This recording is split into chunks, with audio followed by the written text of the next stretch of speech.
بسم اللہ الرحمن الرحیم۔ معزز طلبہ کرام، آپ سب کیسے ہیں؟ آج ہم اصول الشاشی کے سبق نمبر 138 کو پڑھیں گے، اور آج کے سبق کا عنوان ہے ثم تراخی کے لیے آتا ہے۔ آج کے ہمارے سبق کی عبارت ایک نئی فصل سے شروع ہونے جا رہی ہے۔ مصنف علیہ رحمہ لکھتے ہیں فصل ثم للتراخی، یہ فصل ہے ثم کے تراخی کے لیے ہونے کے حوالے سے۔ ثم للتراخی لکنہ عند ابی حنیفہ یفید التراخی فی اللفظ والحکم وعندہما یفید التراخی فی الحکم۔ ثم تراخی کے لیے ہے، لیکن امام اعظم ابو حنیفہ کے نزدیک تراخی کا فائدہ لفظ اور حکم دونوں میں دیتا ہے، اور صاحبین کے نزدیک ثم فقط حکم میں تراخی کا فائدہ دیتا ہے۔ وَبَيَانُهُ فِيمَا إِذَا قَالَ لِغَيْرِ الْمَدْخُولِ بِهَا، اور اس کا بیان اس مثال میں ہے جب کسی شخص نے غیر مدخولہ بہا عورت سے کہا ان دخلتی الدار فأنت طالق ثم طالق ثم طالق، اگر تو گھر میں داخل ہوئی تو تجھے طلاق ہے، پھر طلاق ہے، پھر طلاق ہے۔ فعنده يتعلق الاولى بالدخول وتقع الثانية في الحال ولغت الثالثة، امام اعظم کے نزدیک پہلی دخول سے معلق ہوگی، اور دوسری ابھی واقع ہو جائے گی، اور تیسری لغو ہو جائے گی۔ وعندهما يتعلق الكل بالدخول، جبکہ صاحبین کے نزدیک تمام کی تمام دخول سے متعلق ہوں گی۔ ثم عند الدخول يظهر الترتیب فلا يقع الا واحدة، پھر دخول کے وقت ترتیب ظاہر ہوگی، پس واقع نہیں ہوگی مگر ایک ہی۔ وَلَوْ قَالَ أَنْتِ طَالِقٌ ثُمَّ طَالِقٌ ثُمَّ طَالِقٌ إِنْ دَخَلْتِ الدَّارَ فَعِنْدَ أبي حنيفة وقعت الأولى في الحال ولغت الثانية والثالثة، پس اگر اس نے یہ کہا کہ تجھے طلاق ہے، پھر طلاق ہے، پھر طلاق ہے، اگر تو گھر میں داخل ہوئی، تو امام اعظم کے نزدیک پہلی تو فی الحال واقع ہو جائے گی، اور دوسری اور تیسری لغو ہو جائیں گی۔ وعندهما يقع الواحدة عند الدخول لما ذکرنا وإن كانت المرأة، اور صاحبین کے ہاں ایک طلاق تو دخول کے وقت ہی واقع ہو جائے گی، جیسا کہ ہم نے ذکر کر دیا۔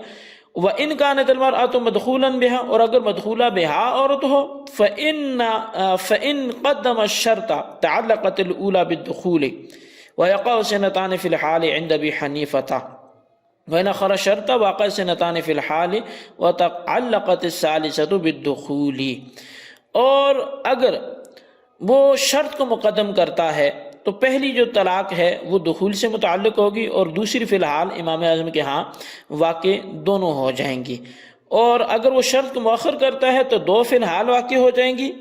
اور تیسری طلاق دخول سے معلق ہوگی، یہ امام اعظم کے نزدیک ہے۔ وعندہما، جبکہ صاحبین کے نزدیک یتعلق الکل بالدخول فی الفصلین، دونوں مسئلوں میں تمام کی تمام وہ دخول سے معلق ہوں گی۔ جی طلبہ کرام، یہ ہمارے آج کے سبق کی عبارت اور اس کا ترجمہ تھا۔ آئیے اس کی وضاحت کی طرف بڑھتے ہیں۔ ثم للتراخی سے مصنف علیہ رحمہ حروف معانی میں سے تیسرا حرف ثم جو ہے اس کی وضع اور اس کے حوالے سے بیان کرنے لگے ہیں۔ اس ثم کی جو وضع ہے معطوف اور معطوف علیہ کے درمیان تاخیر و مہلت کو بیان کرنے کے لیے کی گئی ہے۔ پھر ائمہ احناف کے درمیان تاخیر میں یہ اختلاف ہے کہ ثم لفظ و حکم دونوں میں تاخیر کا فائدہ دیتا ہے یا فقط حکم میں تاخیر کا فائدہ دیتا ہے۔ اس میں امام اعظم کا موقف وہ یہ ہے کہ ثم لفظ و حکم دونوں میں تاخیر و مہلت کا فائدہ دیتا ہے، جبکہ صاحبین کے نزدیک ثم فقط حکم میں تاخیر کا فائدہ دیتا ہے۔ صاحبین کی جو اس حوالے سے دلیل ہے وہ یہ ہے کہ ثم حرف عطف ہے، اور معطوف علیہ کے درمیان اتصال ہوتا ہے،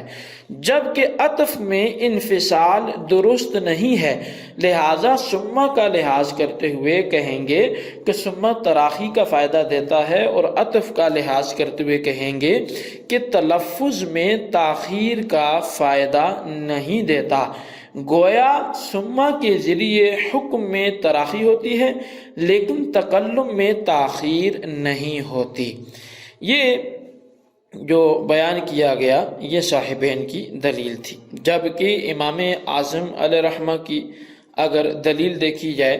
تو وہ یہ ہے کہ ثم مطلقاً تراخی و مہلت کے لیے وضع کیا گیا ہے، اور کمال تراخی یہ ہے کہ لفظ اور حکم دونوں میں تراخی ہو، کیونکہ اگر تراخی فقط حکم میں ہو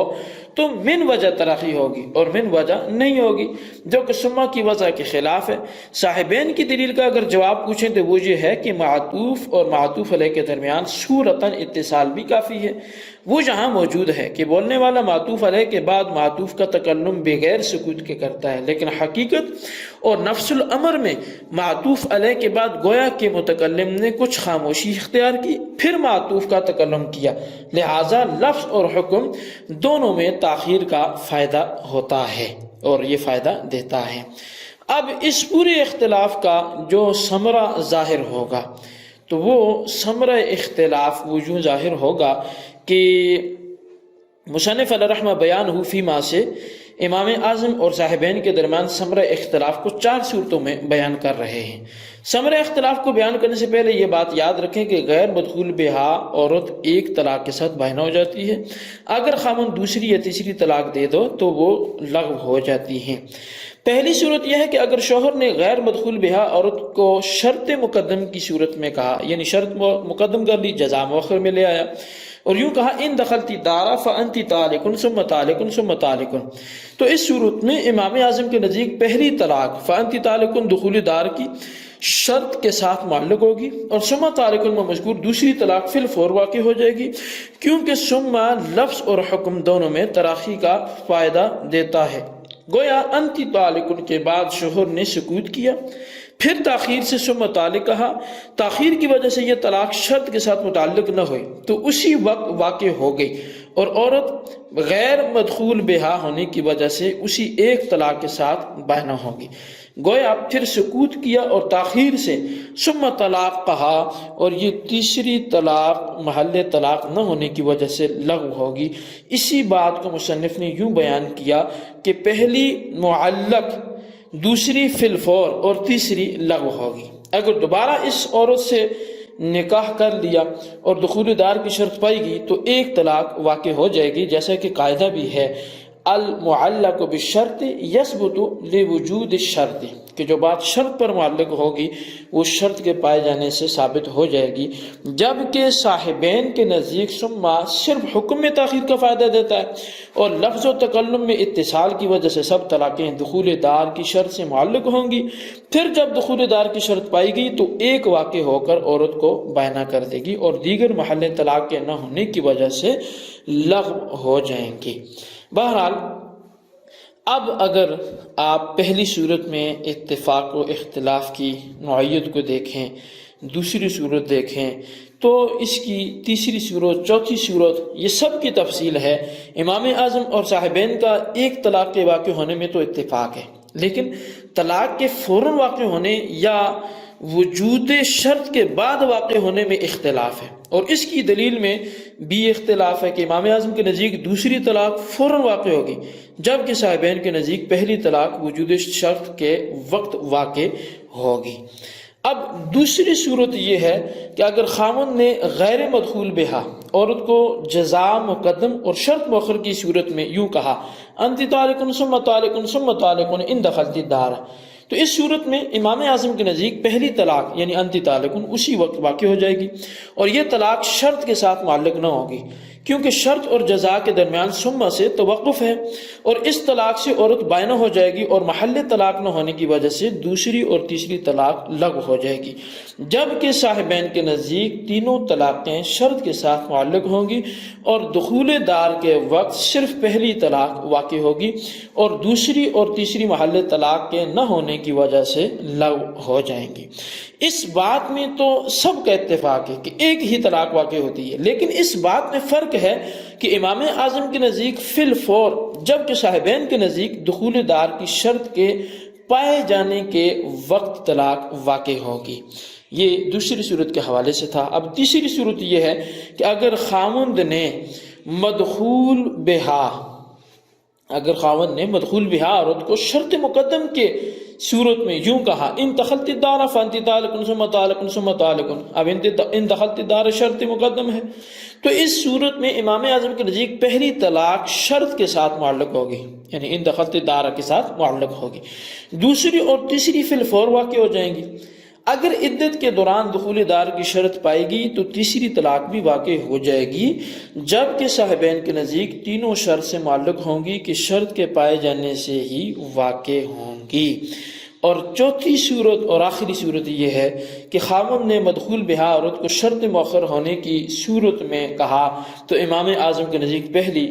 2 فی الفور اور تیسری شرط کے پائے جانے سے واقع ہوگی، جبکہ صاحبین کے نزدیک تینوں طلاقیں شرط کے ساتھ معلق ہوں گی۔ تو یہ ہمارا آج کا سبق تھا، اور آج کے سبق میں ہم نے سما کے حوالے سے پڑھا۔ سما تراخی کے لیے آتا ہے، اس کی باقاعدہ ہم نے تشریح پڑھی، امام صاحبین کے اختلاف پڑھا۔